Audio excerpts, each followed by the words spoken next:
인수 거절, 보험료 인상, 보장 축소 등 불이익이 생길 수 있습니다. 상품 설명서 및 약관 확인 바랍니다.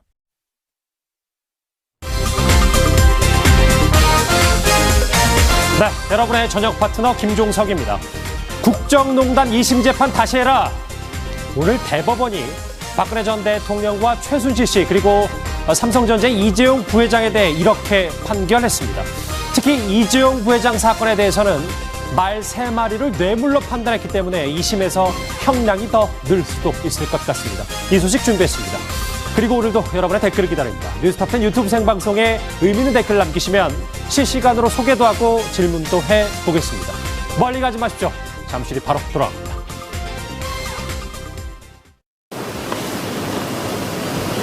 원산지까지 직접 관리하고 8단계로 거듭 검증하고 녹용 팁까지 담아낸 정관장 천녹. 저의 녹용은 천녹입니다.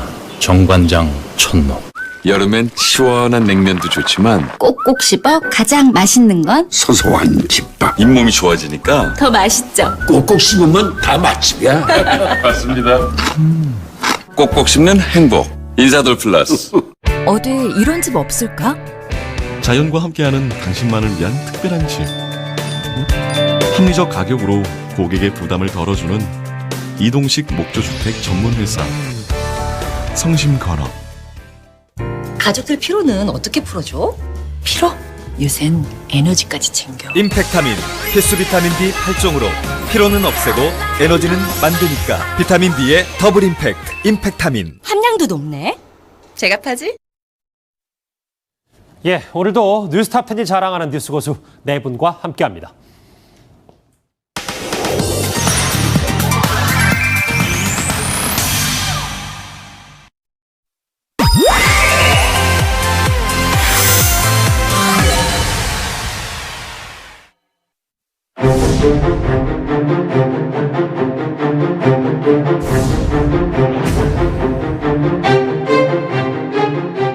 So at the time, I was and I remain very disappointed that both parties are engaged in this, and I expressed that to my counterparts as I met with them in Tokyo and Seoul, and of course encouraged them, urged them to work it out between them.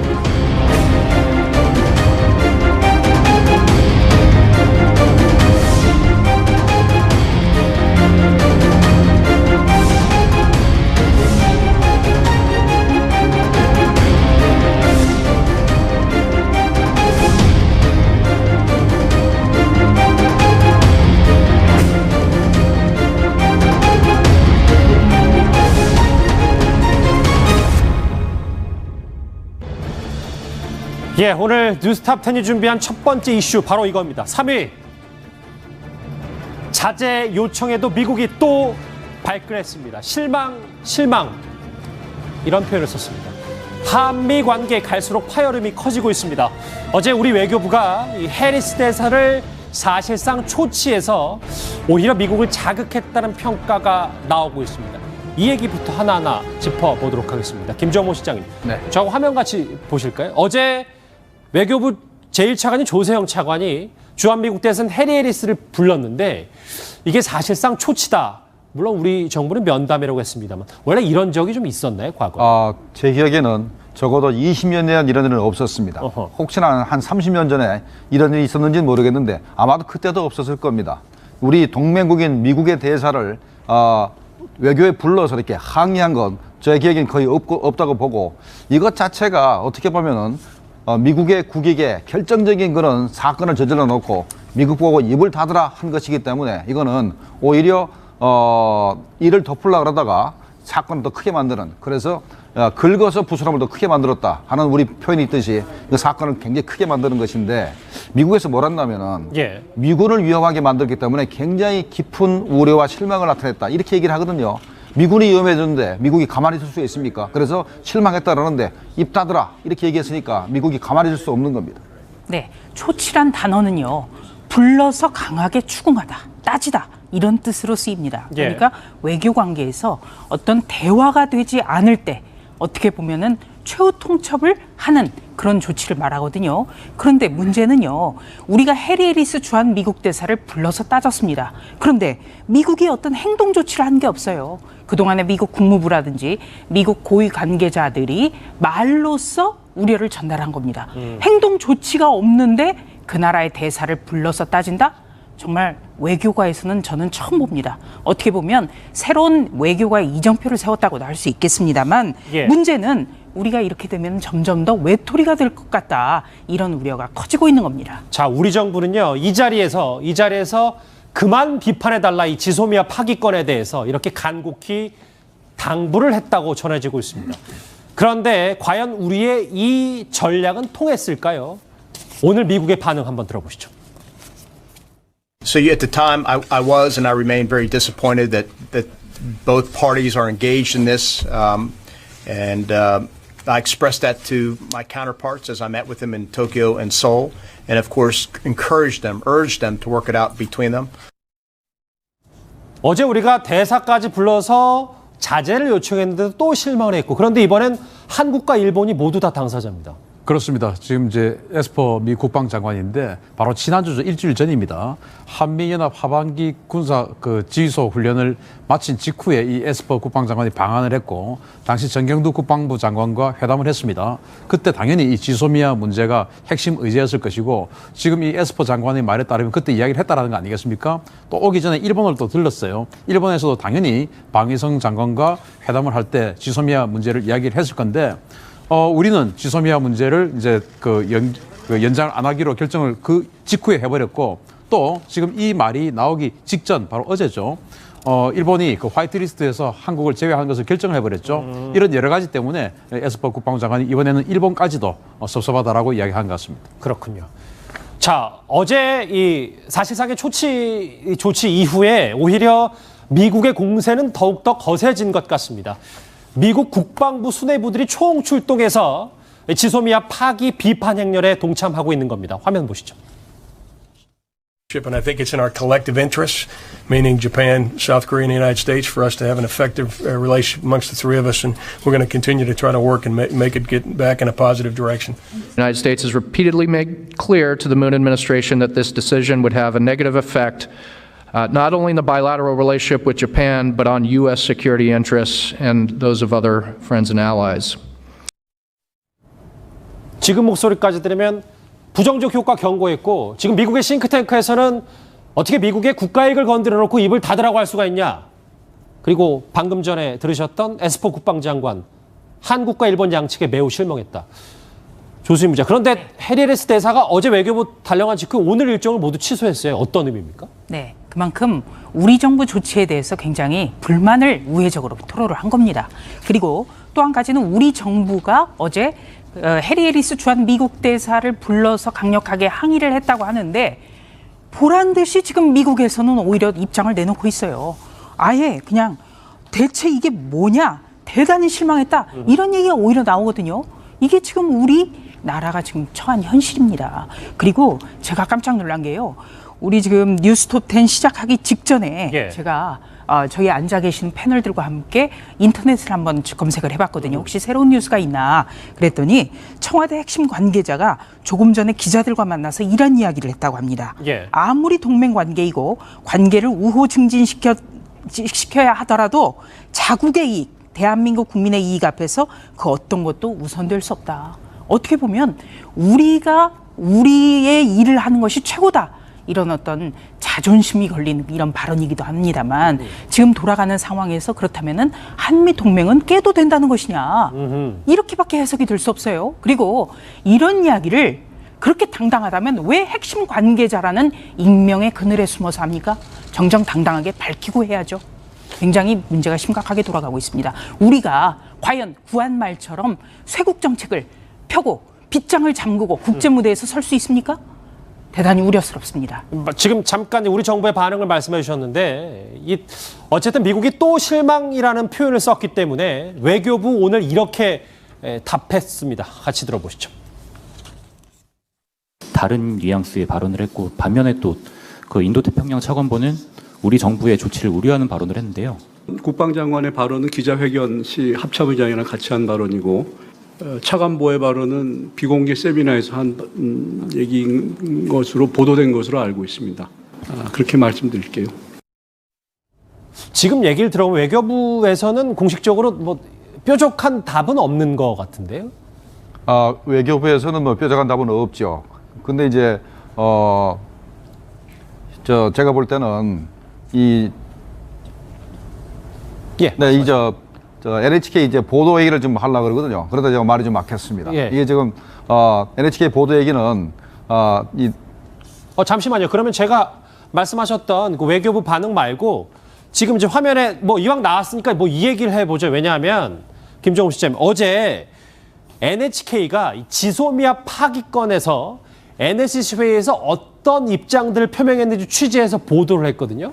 거기서 사실은 NHK 보도는 사실과 완전히 다른 소설이다라고 청와대는 얘기하고 있었지만 여기서는 문재인 대통령이 파기에 앞장섰다라는 보도를 하고 있습니다. 제가 볼 때는 반은 맞고 반은 틀린 것 같아요. 문재인 대통령이 앞장섰다는 건 맞는 것 같습니다. 그런데 NSC 회의 자체를 현재 보도한 내용 자체는 조금 틀린 게 있는데 NSC 회의도 장관급이 회의를 하고 차관급은 뒤에 이제 배석을 하는 겁니다. 그러면 여기서 조세영 외교부 1차관이 당시에 들어갔던 거는 강경화 장관이 중국에 베이징에서 한미일 외교장관 회담이 있었기 때문에 자리가 없었기 때문에 대신 참석했으니까 조세영 1차관은 말할 권한이 있습니다. 그런데 나머지 김유근이나 김현정, 노영민 이 세 사람은 NSC 상임위 멤버가 아닙니다. 멤버가 아니기 때문에 물론 영향력을 미치고 강경으로 가서 파기로 이끄는데 영향을 미칠지 모르지만 NSC 회의 멤버 자체가 아니기 때문에 제가 볼 때는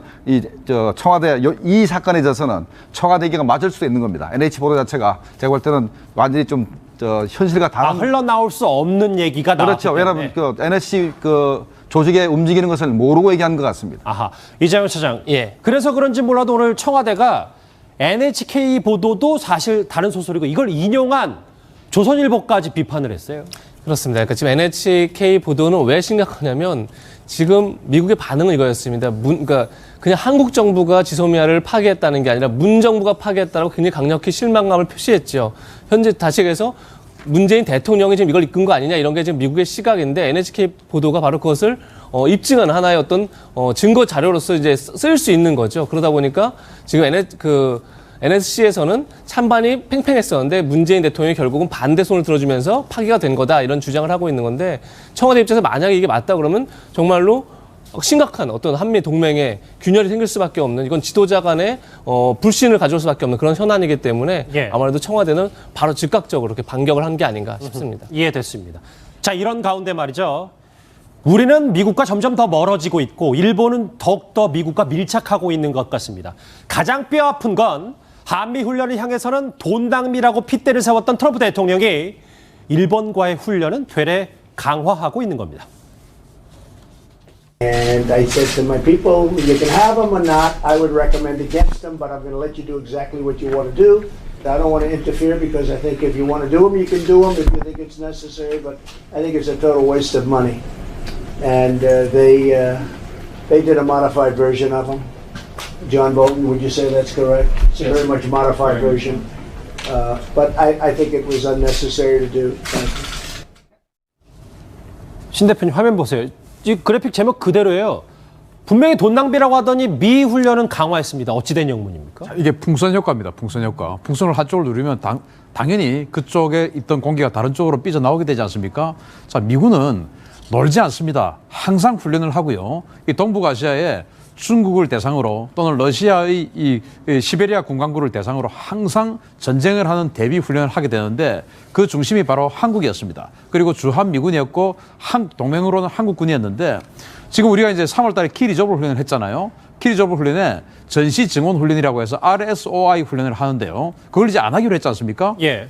지금 일본에서 오리엔트 실드 훈련이라고 지금 미국과 일본이 같이 합동 훈련을 하는데 이거 연례 훈련이었어요. 과거 냉전 시대는 소련을 대상으로 하는 훈련이었는데 그런데 지금 여기에서 RSOI 훈련, 즉 우리하고 했던 그 전시 증원 훈련, 전쟁이 발생하면 미군의 물자, 병력들이 대규모로 들어오는 그걸 이제 RSOI라고 하는데 그 훈련 우리하고 하다가 안 하지 않습니까? 그럼 미군은 돈 낭비다 이러니까 마치 그런 훈련들을 트럼프 대통령 말처럼 돈 낭비니까 그러면 안 하니까 돈이 굳었다, 세이브됐다 이게 아니고 미군은 그 전력과 기능을 계속 유지하기 위해서 어딘가 하는데 그 파트너가 지금 일본이 된 거예요. 그래서 그동안 우리하고 해왔던 그 모든 강력하고 대규모의 훈련이 우리는 축소되고 지휘소에서 게임만 컴퓨터로만 하는 이 상황을 전부 일본하고 대체해서 하게 되니까 우리가 우려하는 일본의 군사 대국화는 오히려 더 가속화되는 것이고 또 우리는 한미동맹은 더 쪼그라들게 되는 것이고 이런 상반된 역효과를 낳게 되는 겁니다. 일본 쏠림 현상이 더 심해졌다. 그렇죠.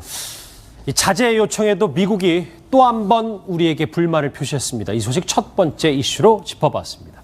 다음 주제 또 하나 오늘 있었던 굵직한 이슈입니다. 주제 같이 확인해 보시죠.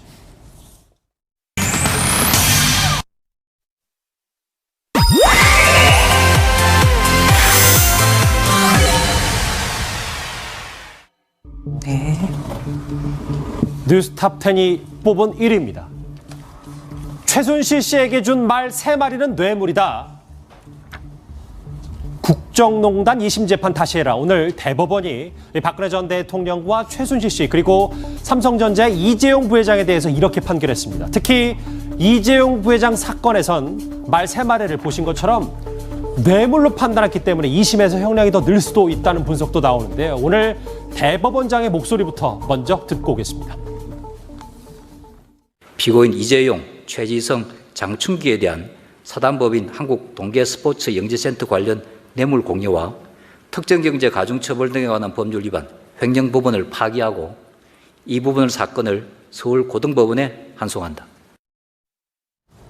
하나하나 정리해 볼 텐데 김태현 변호사님 그냥 좀 더 단순하게 얘기하면 말 3마리가 이재용 부회장의 발목을 확실히 잡은 셈이 됐네요. 그런 셈이죠. 그러니까 뇌물이 이제 보면은요 재판이 쉽게 말하면 4개예요.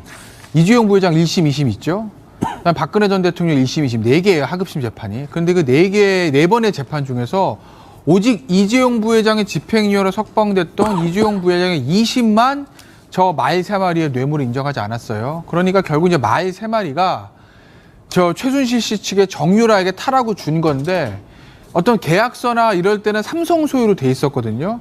그러니까 그걸 실제로 저 정유라 씨 측에 넘겨준 거냐 소유권을 완전히 아니면 타라고 빌려준 거냐 이 부분이에요. 그런데 이제 대법원은 그동안 4번의 재판에서 있었던 3대1의 혼선을 이번에 전원합에서 정리를 한 겁니다. 저 말 3마리는 법적인 거는 뭐 삼성이 있을 수도 있어요. 민사상으로는. 어쨌든 사실상 처분권을 정유라 씨 측에게 준 거기 때문에 최순실 측에 준 거기 때문에 그건 뇌물로 교부한 게 맞다. 뇌물로 주고받은 게 맞다고 본 거죠. 그래서 저 말 3마리를 뇌물로 받기 때문에 저거에 대한 어떤 대가 36억 정도 돼요. 저것도 이재용 부회장의 뇌물 액수가 저렇게 늘어난 거죠. 그러면 저게 뇌물로 인정되면 또 어떤 문제가 같이 생기냐. 기본적으로 이재용 부회장 혐의는 본인 돈으로 뇌물을 줬다는 게 아니라 회사 돈으로 줬다는 거거든요. 그러면 뇌물 액수가 36억 늘어났으면 같은 액수의 횡령액이 늘어납니다. 그러면 전체적으로 횡령액이 50억 넘어가면 특가법이 적용이 돼요. 그렇기 때문에 형량에서 조금 불리해질 수 있는 거고 어찌됐든 간에 뇌물 액수가 늘어났으니 파기환송이 되는 거죠. 2심에서 무죄가 됐던 게 유죄 취지로 파기환송시킨 거죠. 이해가 됐어요. 자, 이것 말고도 말 3마리 말고도 또 하나의 쟁점은 이거였습니다. 삼성이 이 장시호 씨가 운영했던 한국 동계스포츠영재센터를 지원한 돈이 경영권 승계를 위한 청탁이었냐 아니냐는 거였는데요. 과거 이재용 부회장은 어쩔 수 없었던 사정이 있었다. 이렇게 해명했었습니다. 그 목소리 들어보시죠. 정유라는 어떤 사람이라고 알고 있었어요? 몰랐습니다. 어떤 선수인지 모르고 이렇게 지원되도록 그냥 두었어요? 저는 몰랐습니다. 비덱스포츠는 최순실과 정유라가 주주로 있는 회사인데 이 사실은 알고 있었습니까? 문제가 되고 나서 얘기를 들었습니다. 삼성전자가 이런 회사하고 컨설팅 용역 계약을 맺었다는 게 누가 봐도 이상하지 않습니까? 근데 이 돈 37억을 가지고 최순실은 주택 구입하고 호텔 구입하고 뭐 이런 자금으로 사용했는데 이것도 알고 계십니까? 나중에 들었습니다. 알면서 최순실 지원을 위한 우회 통로를 이용한 건 아닙니까? 나중에 물어보니까 어쩔 수 없었던 사정이 있었다고 들었습니다. 그럼 결론적으로 보면은 저 조신 부장, 2심만 딱 빼고는 이 경영권 승계에 묵시적 청탁이 있었다. 이걸 다 인정한 거네요. 그렇습니다. 묵시적 청탁이라는 것은 어떤 직접적인 증거가 없더라도 마음속에서 그렇기 때문에 아마 이것이 갔을 거다. 이렇게 생각을 하는 거거든요. 그런데 이 16억 원을 삼성이 한국 동계스포츠 영재센터에다 지원을 했었습니다. 그런데 1심에서는요, 26억이란 돈을 지원한 것은 어떤 이재용 부회장의 승계 작업에서 뭔가를 얻기 위해서 그래서 줬을 거다. 이렇게 판결을 내렸습니다. 그런데 2심에서는 직접적인 증거가 없다고 이 부분에 대해서는 무죄를 선고했었어요. 그렇기 때문에 오늘 대법원 판결에서는 과연 이 부분은 어떻게 결정이 날까?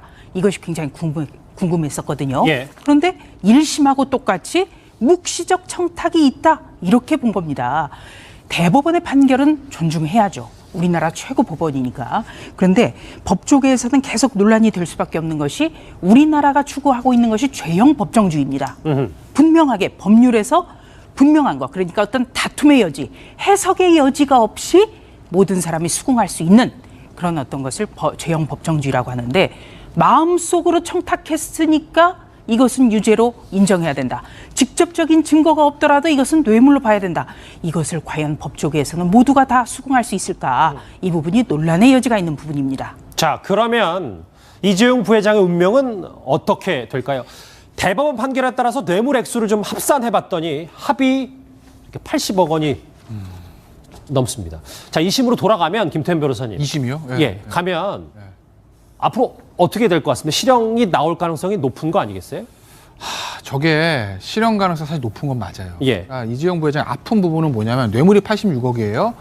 뇌물 공여예요 지금. 그러니까 뇌물을 준 사람은 80억을 주건 8억을 주건 800억을 주건 8천억을 주건 최대 법정 5년이에요. 뇌물 공여는 5년 이하의 징역입니다. 물론 뇌물 액수가 늘어나면 5년 이하의 징역에서 뭐 양형 기준에 따라 좀 늘어나긴 하지 어쨌든 5년이에요. 그런데 아픈 부분이 두 개예요. 하나는 뭐냐면 지금 86억이 뇌물이 되면 제가 아까 말씀드렸잖아요. 횡령액이 86억이라고. 그럼 횡령액이 50억 넘어가면요. 특가법상 횡령액이 50억 넘어가면 어떻게 되냐면 무기 또는 5년 이상의 징역입니다. 하한선이 5년이에요. 예전에는 3년 이상의 징역제가 5년 이상의 징역제로 바뀌어버리는 거예요. 그럼 뇌물은 5년 이하의 징역이죠. 그리고 뭐냐면 횡령은 5년 이상의 징역입니다. 거기서도 그래도 5년 만약에 거기서 선 5년으로 맞추면 장량감정에서 한번 깎아주면 2년 6개월이에요. 그럼 2년 6개월은 집행유예 나올 수는 있어요. 예. 이론상. 근데 이제 어떤 문제가 좀 뼈아픈 거냐면 그 동계스포츠 영재센터 판결을 보면 뭐 묵시적 청탁도 인정했지만 그 전에 뭘 인정하냐면 경영권 승계 작업을 인정을 합니다. 경영권 승계 작업이 있어. 그러니까 그 현안이 있어. 그걸 부정한 청탁하 이렇게 되거든요. 예. 근데 이게 왜 중요하냐? 이재용 부회장 2심 재판부를 잘 보면 거기서 집행유예가 나온 논리는 뭐냐면 이렇게 이해하시면 돼요. 경영권 승계 작업이 없다. 그게 없으면 이재용 부회장은 박근혜 전 대통령에게 부탁할 게 없다. 그럼 부탁할 게 없는 기업인이 왜 뇌물을 줬어? 박근혜 대통령에게 자꾸 주라고 요구를 하니까 뇌물을 준 거야. 예. 그래서 거기 나오는 표현이 요구형 뇌물이에요. 그 얘기 뭐냐? 이 기업인 이재용 부회장은 뇌물을 주고 싶지 않았는데 하도 난리를 치니까 억지로 준 거야. 그러니 실형을 살릴 필요는 없어. 집행유예. 이 논리거든요. 맞아요. 예. 그러면 경영권 승계 작업 인정이 되면 그럼 그다음 어떻게 돼요? 경영권 승계 작업 있어. 그러면 차례로 계속해서 부탁할 게 있네. 아하. 그럼 본인이 뭔가 요구하는 게 있어서 먼저 부탁을 하고 이 뇌물에 대한 어떤 이득을 본인이 현안이 있어서 부탁을 한 거니 박근혜 전 대통령의 강요를 준 거 아니잖아. 그럼 요구형 뇌물 아니잖아. 당신도 뇌물의 수혜를 받잖아. 이렇게 돼버리면 양형이유에서 집행유예 판결 쓰기가 굉장히 어려워지는 거죠. 이게 삼성의 아마 고민거리일 거예요. 실형에 무게가 실린다는 분석이었습니다. 그러면 오늘 삼성 변호인단은 이 오늘의 대법원 판결에 대해서 어떤 입장을 밝혔을까요? 같이 들어보시죠. 대법원이 대통령의 요구에 따른 금품 지원에 대하여 뇌물 공여죄를 인정한 것은 다소 아쉽다고 생각됩니다. 그럼에도 이번 대법원 판결은 다음과 같은 점들에 대해서 의미가 있다고 생각합니다. 삼성은 어떠한 특혜를 취득하지도 않았음을 인정하였다는 것입니다. 마필 자체를 뇌물로 인정한 것은 이미 원심에서도 마필의 무상 사용을 뇌물로 인정하였기 때문에 사안의 본질을 영향을 줄 수 있는 요인은 아니라고 생각합니다. 자, 오늘 삼성 쪽의 반응인데 이재명 시장, 예. 삼성 내부는 조금 이런 파기환송에 대해서 예상을 좀 했었던 것 같기도 한데 분위기는 어땠나요? 삼성도 예상했던 것 같고 사실 많은 사람들이 예상했던 게 아닌가 싶습니다. 뭐 이미 여러 차례 좀 그런 이제 대법원 쪽에서 그런 분위기가 느껴졌기 때문에.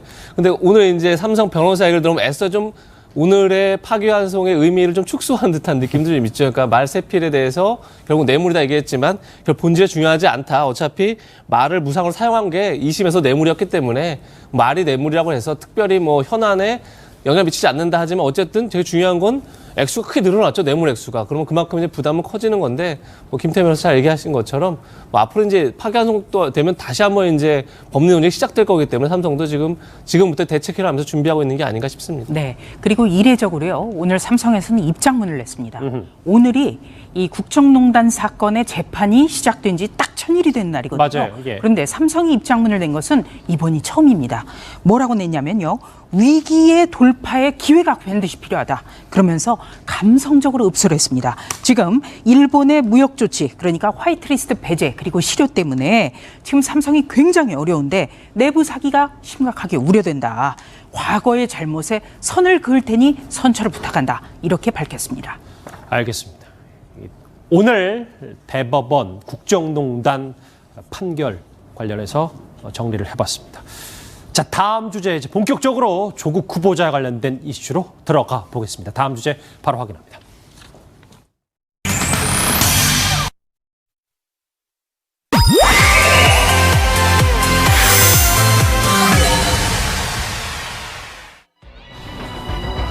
자, 이제부터는 조국 후보자 관련 소식을 짚어보도록 하겠습니다. 누가 뭐래도 윤석열 총장은 직진 오거돈 부산시장실 5시간 뒤졌다 압수수색 얘기 이제부터 차례로 해보겠습니다. 검찰이 전국 30곳 검찰 직원 200여 명이 투입된 전방위 압수수색에 이어서 오늘도 추가 압수수색을 진행했습니다. 검찰이 향한 곳은 여당 대표가 윤석열 총장에 대한 배신감을 드러냈던 그곳 바로 부산이었습니다. 부산에 있는 어떤 분이 대통령 주치하는데 무슨 기여를 했다는 등 여러 가지 얘기들이 지금 나오고 있습니다. 언론에 취재를 시키면서 관계기관에는 전혀 협의를 안 하는 전례 없는 행위가 벌어졌습니다. 나라를 좀 어지럽게 하는 행위라고 아니할 수가 없습니다. 자, 부산으로 좀 저희가 가볼게요. 이재명 예. 시장. 오늘 우리가 짚어볼 얘기 중에 하나가 두 번째 압수수색. 그러니까 언론에 보도된 가장 포커스 있었던 곳이 바로 이 부산이었는데 그렇죠. 5시간 넘게 강도 높은 압수수색을 벌였단 말이죠. 그렇죠. 특히나 오거돈 시장이 지금 해외 출장 중입니다. 사실 비어있는 상태에서 지난번에도 이제 했었었는데 이번에 다시 한번 들어가서 5시간 넘게 지금 압수수색을 했는데 아마도 가장 지금 검찰이 보고 싶은 건 결국 이제 그 조국 후보자의 딸이 의전원에 이제 부산대 의전원에 입학했을 때 의학전문대학원에 입학했을 때 당시 지도교수였던 노한준 교수가 조국 교수의 딸이 유급을 당했음에도 불구하고 6차례나 개인 장학금을 지급한 것. 그것이 어떻게 보면 지금 조금 전에 저희가 다뤘던 사건도 있었지만 묵시적 청탁에 의한 뇌물수수가 아니냐라고 보고 거기에 관련된 증거를 좀 찾기 위해서 다시 한번 압수수색을 진행한 게 아닌가 그렇게 좀 생각이 됩니다. 예. 검찰은요, 조국 후보자가 민정수석으로 재직할 당시에 좀 집중하고 있는 것 같습니다. 윤석열 검찰이 벼르는 의혹은 보시는 것처럼 크게 두 가지입니다. 먼저 이 얘기부터 해볼 텐데요. 이른바 부산 커넥션 얘기를 지금부터 해보겠습니다. 네, 오늘 부산시장 집무실까지 압수수색이 들어갔는데 부산 의전원장의 임명에 영향을 미쳤다는 의혹에 대해서는 어떻게 생각하십니까? 전혀 사실이 아닙니다. 자, 그러니까 조국 후보자와 노환중 원장의 연결고리가 있는 걸 있지 않냐라는 걸 검찰이 지금 들여다보고 있는 거 아니겠어요? 앵커가 조금 설명해 주셨는데요. 예. 민정수석 재직 시에 벌어진 일이라는 게 검찰 수사의 가장 저는 관전 포인트라고 봅니다. 그러니까 이 여당에서는 마치 무슨 검찰 개혁을 저지시키려고 한다. 이런 어떤 음모론적 시각을 내비치거든요. 예. 그런데 지금 검찰의 행보를 보면요. 야, 그거 아니야. 민정수석 시절에 권한을 가지고 어떤 사익을 추구했다.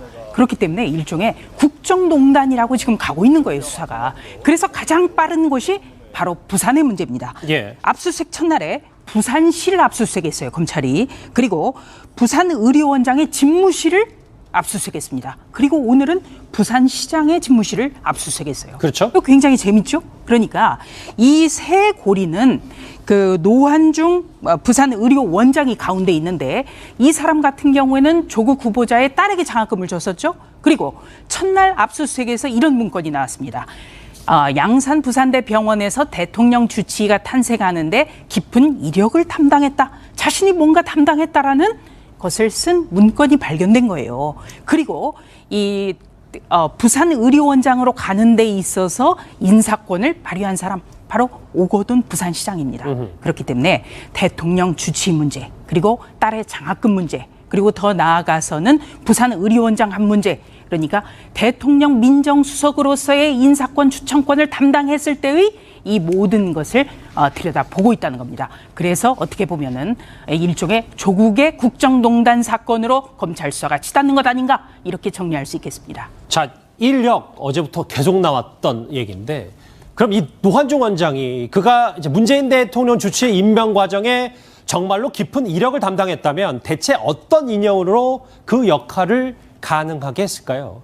자, 4년 전 조국 후보자와 노환준 원장이 만났던 그때로 한번 화면으로 가보겠습니다. 당신께서 국선에 입선했던 작품인데 그 작품을 여기에 기증하시기로 결정하셨다는 점에서 어머님께서 이 병원에 갖고 이 병원의 그 의미가 얼마나 큰지를 제가 이번에 알게 되었습니다. 4년 전 당시의 모습 잠깐 보고 왔습니다. 김태현 변호사님. 예. 그런데 이 부산 커넥션 있잖아요. 그러니까 뭐 청탁이든 이 두 사람은 동료고 이제 뭐 시청자분들도 많이 머릿속에 넣었을 거예요. 추천했고 청탁했고 딸은 장학금 받았고 이걸 밝혀내려면 검찰이 어떤 수사에 좀 집중해야 돼요? 그러니까 일단 현재는 의혹이에요. 그러니까 우리가 이제 단정적으로 말씀드릴 수 있는 건 아니에요. 수사 시장이니까. 그러니까 봐야 되는데 그걸 보시면 일단 조국 수석하고 노환중 병원장 있잖아요. 저 사이에 어떻게 보면 딸, 그다음 장학금과 어머니 그림 기증이란 게 있고 그걸 대가로 노환중 명원장이 조국 수석에게 본인의 부산의료원장 추천과 그다음에 동료인 강대환 교수의 주치 요거를 이제 청탁한 게 아니냐 뭐 이렇게 되는 거거든요. 예. 그러려면 사실은 저게 우연의 일치가 아니라 저거의 대가 관계로 예를 들어서 딸 장학금을 주고 이 대가 관계로 민원들이 들어갔다라는 것이 좀 밝혀져야 되는 거 아니겠어요? 근데 그런 것들이 뭐 예전에 국정농단 사건 때도 수사를 한번 보셨지만 수첩에 적어놨을 리도 없고 이건 무슨 뭐 문자 메시지를 보고 그런 건 아니겠지 않습니까? 그러니까 두 사람 간의 어떤 대화, 어떤 전화 통화 내역이라든지 혹시 저 노환중 병원장 입장에서 보면 조국 수석이라는 사람이 워낙 청와대에 있고 바쁜 사람이기 때문에 항상 만나서 얘기할 수는 없는 거예요. 얘기를 하다 보면 문자 메시지로 수석님 뭐 이렇게 부탁할 수도 있고 뭐 응답을 받을 수도 있는 것이거든요. 그러니까 그런 부분들에 대한 디지털 포렌식을 통한 수사가 좀 필요할 거예요. 그래야 아마 두 연결고리가 나오는 거죠. 그러니까 아직까지는 이게 의혹 단계이기 때문에 과연 검찰이 제가 말씀드린 그런 류의 어떤 연결고리들을 찾아낼 수 있는지는 조금은 지켜는 봐야 되겠죠. 지켜봐야 되는데 조수진 부장 이게 이 부분 있잖아요. 어제부터 계속 집중했던 게 강대환 지금 당시에는 양산대 부산대학원 지금은 이제 대통령 주치의가 돼 있고 네. 이 관계에 대해서는 두 사람 다 전혀 없다. 그러니까 이 본인 노환중 원장도 본인이 그렇게 쓴 건 맞지만 이거에 대해서는 전혀 부정하고 있거든요. 그럼 수사가 살 어렵지 않겠습니까? 네, 그 노환중 당시 병원장의 집무실에서 발견된 문건만 보면은 뭔가 역할을 하고 한 것처럼 보이지만 지금 현재로서는 자기가 그냥 썼다. 어떻게 보면 숟가락 하나 얹으려고 했다. 이런 지금 뉘앙스로 가고 있습니다. 예. 그리고 강대환 교수 같은 경우는 전혀 사실 무근이다. 이렇게 하고 있는데요. 우리가 검찰 수사에서 돌이켜보면 어떤 의혹이 제기됐을 때 그거 맞다고 시인하는 사람이 없어요. 그렇기 때문에 이거는 계속 수사를 해볼 수밖에 없는 사안입니다. 그리고 중요한 건 모두가 조국 후보자가 민정수석으로 재임하고 있을 때 벌어졌던 일이라는 것 때문에 예. 의혹이 계속 살아있는 거죠. 그래서 수사하는 겁니다. 예. 첫 번째 이 부산 커넥션 얘기를 해봤습니다. 검찰이 들여다보고 있는 두 번째 의혹은 조국 일가족 펀드라고 불리는 사모펀드입니다. 이 사모펀드는 민정수석 재직 시절 오로지 조국 일가의 가족에 보시는 것처럼 출자금을 바탕으로 만들어졌습니다. 자, 그런데요. 또 하나 짚어볼 내용이 바로 이겁니다. 조국 후보자 일가족의 펀드가 생긴 뒤에 이 회사는 문재인 정부 국정과제 흐름에 따라서 투자에 나서면서 이득을 취했습니다. 이 과정에서 조국 후보자의 영향력이 있었는지 이게 의혹의 핵심일 겁니다. 이재명 차장, 지금 보면 이 사모펀드에 문제가 있었다는 식이 언제부터 출발하는지 차분히 봐야 될 것 같아요. 그렇죠. 지금 그러니까 일단 이걸 아셔야 될 것 같습니다. 지금까지 공직자들은 주식 거래를 못하게 해왔습니다. 그거는 공직자가 자기가 알고 있는 정보를 가지고 뭔가 투자를 통해서 사적 이익을 얻는다. 그냥 이해 충돌이겠죠. 그걸 막기 위해서 주식 투자를 못하게 하고 있는데 사모펀드는 지금까지 허용을 했습니다. 그 이유는 사모펀드는 어디다 투자하는지 본인이 모르기 때문에 이것은 이해 충돌이 벌어지지 않을 거다 그러니까 허용을 한 건데 지금 문제가 된 이 사모펀드는 말씀하신 것처럼 조국 가족의 펀드입니다. 그야말로 가족들만이 참여했던. 그런데 이 펀드가 투자한 곳을 봤더니 얘기하신 것처럼 문재인 정부의 국정과제에 맞춰서 5G 업체, 그다음에 스마트 시티 업체, 그러니까 대통령이 뭔가 얘기하고 나면 거기에 투자가 이루어지고 이런 것들이 반복됩니다. 그러다 보니까 결국은 조국 민정수석이 개인적으로 알고 있는 정보들을 가지고 투자가 됐다면 이건 굉장히 심각한 범죄가 될 수 있는 거죠. 그러다 보니까 검찰도 지금 어떻게 보면 사모펀드가 가장 초점을 맞춰져 1번 수사가 아닐까 싶고 지금 그런 점에서 사모펀드에 대해서 조국 인사검증팀에서도 나름대로 좀 문제의식을 갖고 있지 않나 이런 생각이 듭니다. 네, 중요한 거는요. 이 사모펀드 역시 조국 민정수석이 재임 중에 일어났던 일이라는 거예요. 그러니까 검찰의 수사는 현재 양갈래입니다. 하나는 사모펀드라는 돈 문제고 또 하나는 부산에서는 무슨 일이 있었을까 문제인데 둘 다 민정수석 재임 때입니다. 사모펀드는 시기적으로 좀 살펴보면요. 민정수석으로 발탁된 직후에 조 후보자 가족이 사모펀드의 신고 재산의 1.3배를 투자 약정하고 전 재산의 5분의 1, 10억 원가량을 투자했습니다. 그렇다면 민정수석으로서의 뭔가 권한을 사용하지 않았을까? 이 부분이라는 거죠. 그러니까 수사가 굉장히 흥미롭습니다. 두 가지 모두 민정수석으로 재임했을 시기. 공소시효가 전혀 완성되지 않은 현재 진행형의 사건이라는 데에 우리는 관심을 가져야 될 것 같습니다. 조동주 기자, 이제부터 본인이 단독 취재한 내용을 좀 짚어주세요. 왜냐하면 이 문제 사모펀드가 가상화폐에 투자했는데 사실 가상화폐 투자하는 건 문제가 되는 건 아니잖아요. 네, 그렇죠. 예. 근데 이게 참 저도 취재를 하다 보니까 좀 특이하게 느꼈던 게 이제 이 그 코링크피라는 그 운용사에서 이제 그 조국 수석이 가족이 투자한 것은 이제 블루코어라는 펀드고요. 이제 요 그 가상화폐 관련주에 투자한 건 이제 레드코어라는 펀드인데 여전히 두 개가 다 코링크피에서 운영하는 겁니다. 근데 이 코링크피가 이제 그 2016년 8월에 이제 그 25억 원을 이제 저 포스트링크라는 회사에 투자를 하는데 저 포스트링크가 2017년 6월에 이제 그 서트온이라는 저 블록체인 그 플랫폼 업체를 40억 원에 인수한단 말이에요. 근데 그 사이에 무슨 일이 있었냐면 2017년 3월에 이제 조 후보자의 처남이 이제 저 코링크피의 지분을 사서 주주로 들어옵니다. 그래서 2017년 3월에 그 조 후보자의 처남이 주주가 되고 2017년 6월에 이제 그 가상통화 관련 업체를 인수를 하고 2017년 7월에 이제 조 후보자 가족들이 이제 그 코링크피의 블루코어 펀드에 이제 뭐 그 10억을 넘는 돈을 이제 넣게 되죠.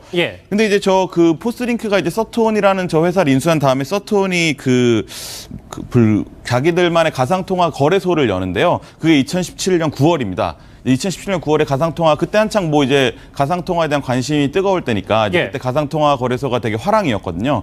그거를 열고 이제 비트코인이 쭉 올라가는데 2017년 11월에 이제 이 레드코어라는 이 펀드가 5개월 먼저 이 청산을 합니다. 원래 2년짜리였는데 이제 5개월 먼저 돈을 뺀 거예요. 그리고 이제 수익을 나눠 가졌는데 그 수익률이 이제 30%씩 이제 투자자들이 가져갔죠. 30%나? 네, 굉장히 뭐 이제 높은 수익률입니다. 근데 이제 저 2017년 11월에 그 레드코어가 빠진 다음에 한 달 반 뒤에 정부에서 이제 가상통화 규제를 발표하기 시작합니다.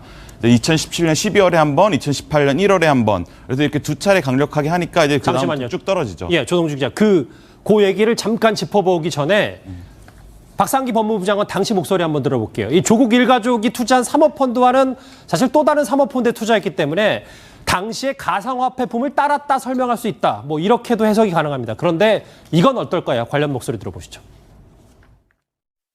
가상화폐 거래를 금지하는 법안을 또 폐쇄까지도 목표로 하고 있습니다.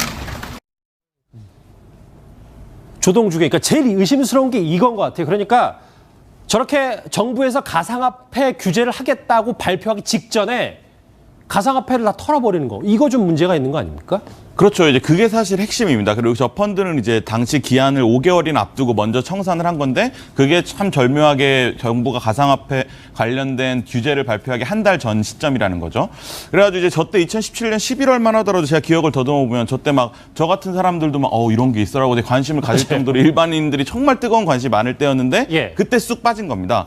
그리고 이제 한 달 뒤에 이제 그런 정부의 규제가 발표하면서 비트코인 가격이 쫙 추락을 하거든요.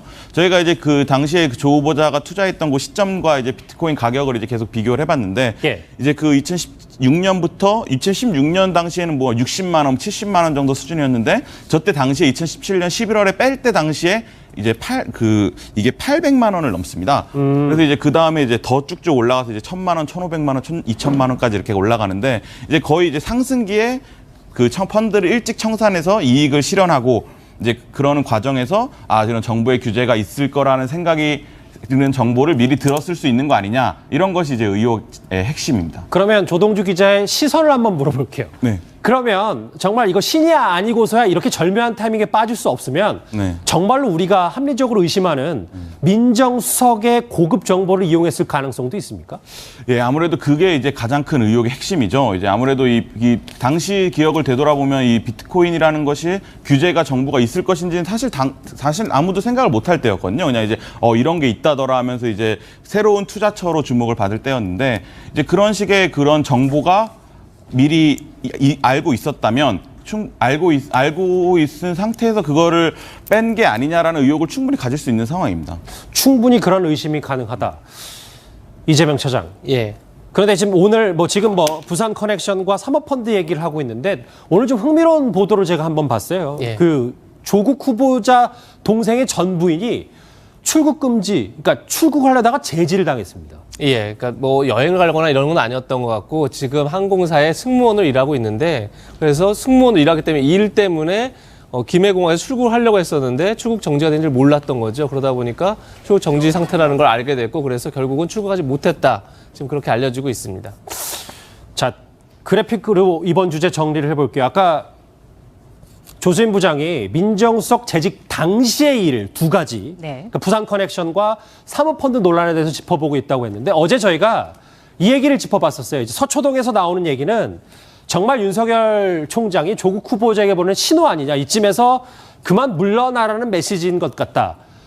이 메시지 말고도 수사의 본질은 일단 엄정한 수사에 지금 맞춰져 있는 건 사실인 것 같습니다. 엄정한 수사고요. 제가 지금 계속 말씀드리는 거는 사모펀드와 부산에서 있었던 일은 모두 다 민정수석으로 있었던 일, 민정수석으로서 영향력을 행사하지 않았나라는 의혹과 관련한 일입니다. 그렇기 때문에 검찰이 지금 수사에 초점을 맞추는 것은 한마디로 말해서 권력형 비리 사건이 아니냐.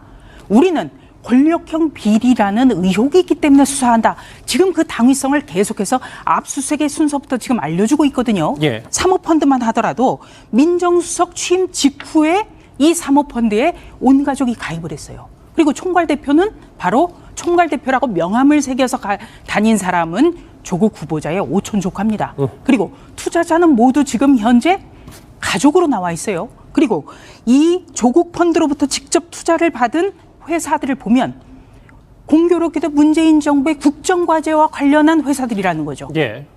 연료전지라든지 2차 전지라든지 가로등 자동 전멸기 사업이라든지 이것이 과연 우연일까? 그렇기 때문에 윤석열 검찰총장은 무슨 검찰개혁에 대해서 검찰이 반발해서 어떤 보복성 수사가 아니라 이런 권력형 의혹이 있기 때문에 당연히 수사의 정석대로 수사하는 것뿐이다. 이 점을 압수수색의 순서부터 그리고 수사의 초점부터 전부 다 맞춰나가고 있는 것 같습니다. 누가 뭐래도 윤석열 총장은 지금 직진 중입니다.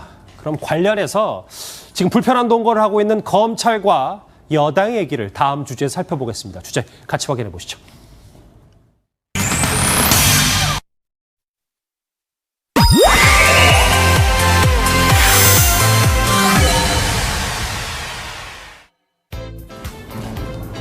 자, 살아있는 권력을 겨눈 윤석열 검찰총장의 반란에 청와대 여당에서는 빨간불이 켜졌습니다. 특히 민주당의 분노는 노무현 전 대통령의 서거를 언급할 만큼 거셌습니다. 조용하던 청와대 역시 목소리를 내기 시작했는데요. 이틀 전까지만 해도 그렇지 않았는데 말입니다. 저희들은 내일 특별한 입장 없죠. 낼 수도 없고. 저희들은 특별한 입장 없습니다, 현재는. 특별한 입장이 없었다고 했던 청와대가 대통령 권한인 법무부 장관 인사에 개입하겠다는 것이라는 보도가 나왔습니다. 이 항명으로 보는 겁니까? 항명으로 보는 것 같긴 한데 저거는 사실은 원칙이 어긋나는 말이죠. 청와대 관계자의 얘기는. 그렇지 않습니까? 그러면 대통령 권한이 법무부 장관 임명이면 그냥 대통령 임명하면 되는 겁니다. 그죠? 그리고 법무부 장관은 대통령이 아니기 때문에 형사소추를 받지 않은 특권이 있는 것도 아니고 현직 국회의원이 아니기 때문에 회기 중 체포되지 않는 불체포 특권도 없어요. 그렇죠? 면책 특권 당연히 없는 것이고요. 그럼 대통령은 대통령 권한대로 그냥 임명하면 되고 윤석열 총장은 그냥 검찰의 권한대로 그게 법무부 장관이든 국무총리든 경제부총리든 혐의가 있으면 수사하면 되는 겁니다. 그러니까 본인의 권한을 그냥 행사하면 되는 거 아니겠습니까? 그런데 검찰이 인사청문회 앞두고 저걸 대통령 수사를 하는 건 법무부 장관 인사권에 실질적으로 개입하는 거다라는 그 얘기는 그러면 대통령이 임명하고 나면은 그럼 수사도 할 수 있나요? 그것도 매일 마찬가지 아니겠어요? 그러니 입으로는 검찰의 정치적 중립, 살아있는 권력에도 칼을 들이대는 그런 검찰이 되라라고 말은 하지만 실질적으로 살아있는 권력에 칼을 들이대니 그거에 대한 강한 반감이 나타나는 것 아니겠습니까? 그러면 저 청와대 관계자에게 정말 묻고 싶은 건 저게 정말 본인의 이 공식 입장이라면 그렇게 비판했던 전 정부, 소위 현 정부가 말하는 적폐 정부가 뭐가 다르다라는 거죠?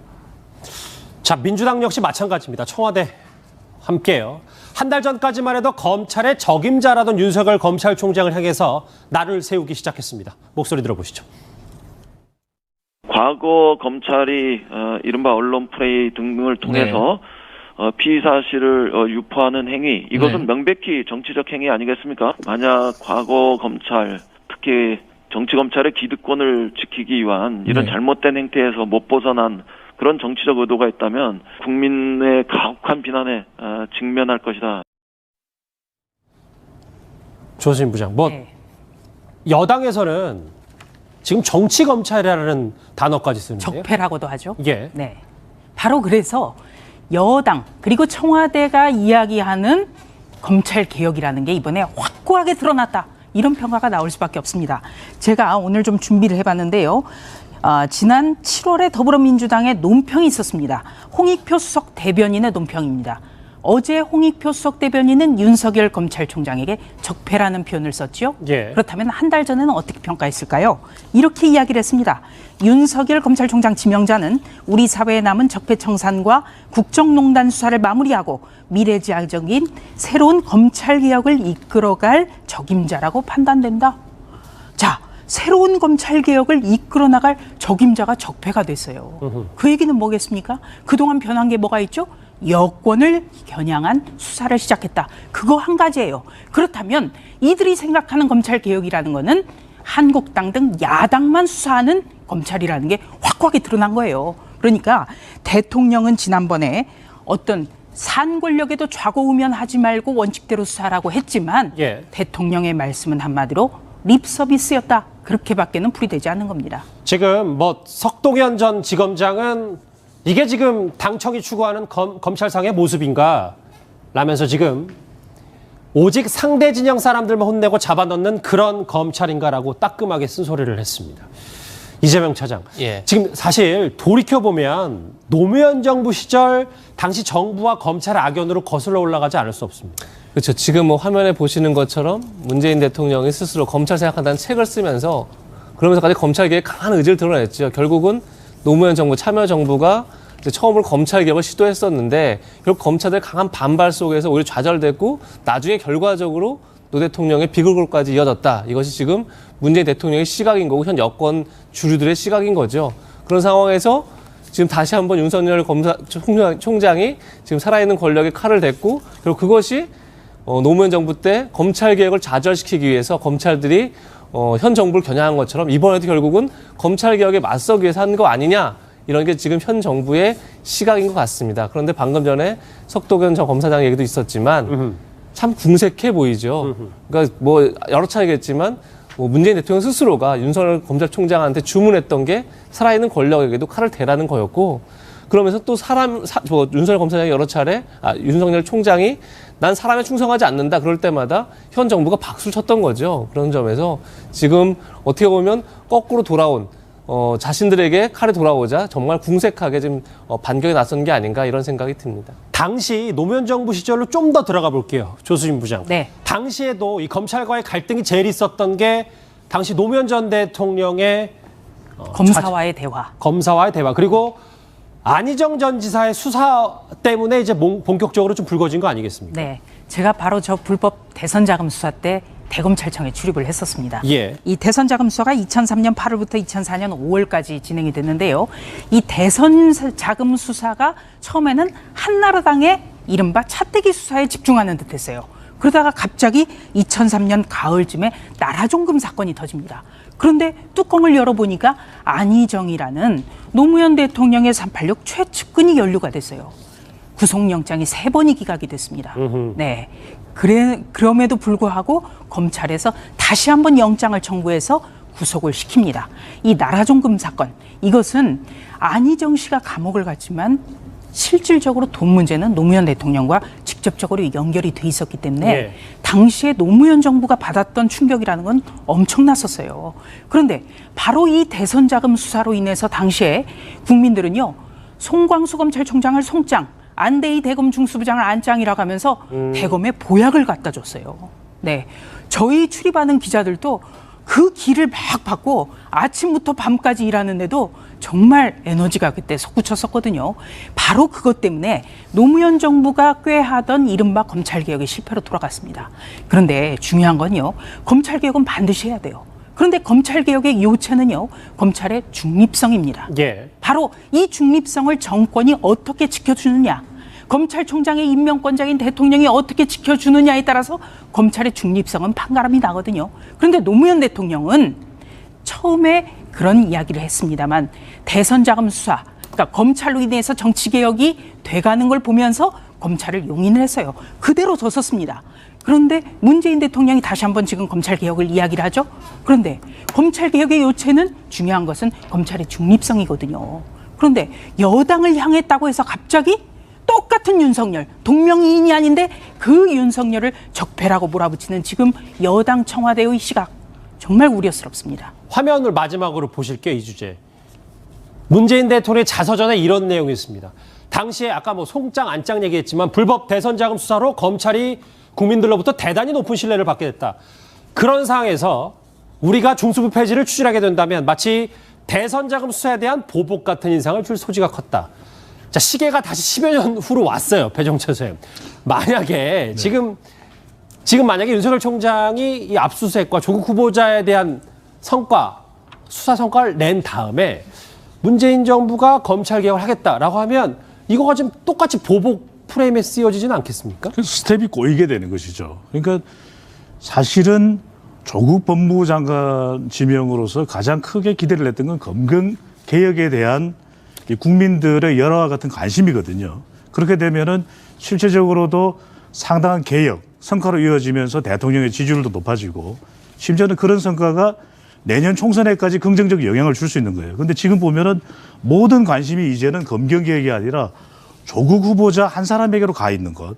그다음에 또 하나는 검경의 개혁을 원하는 것이지 검경 또는 검찰 내에서의 이 갈등을 예상하거나 원했던 바는 아닌데 지금 이렇게 되면은 한 후보자의 청문회를 앞두고 검찰 내에 갈등처럼 비춰질 수 있는 부분이고요.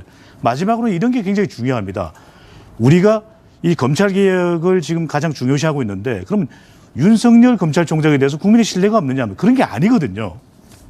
지명이 되고 또 최종적으로 검찰총장이 그 되는 과정에서 오히려 윤석열 검찰총장을 가리켜서 갓석열이라 그랬어요. 이강인 선수보다도 오히려 더 많은 관심을 끌 정도로. 그래서 윤석열 총장에 대해서 그렇게 관심이 많았는데 그러면 그렇게 국민들이 신뢰하는 이 검찰총장에 대해서 다시 검찰총장을 향한 개혁을 하겠다? 이렇게 될 때 국민들이 과연 어떤 생각을 할지 스텝이 꼬이는 것이죠. 자, 정부와 청와대와 검찰의 지금 불편한 동거가 시작이 된 것 같습니다. 다음 주제, 이제 조국 후보자 관련된 정치권 반응을 차례로 살펴보도록 하겠습니다. 다음 주제 바로 확인합니다.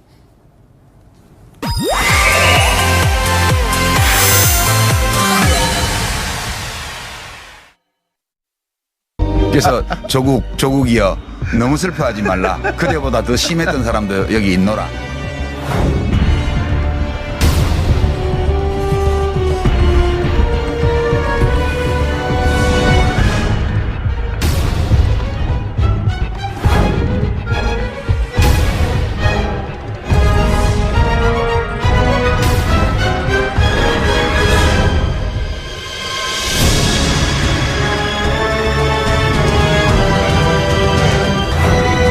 후보자가 심각한 도덕적 비난을 받거나 또는 법을 위반한 행위로 볼 수 있는 일을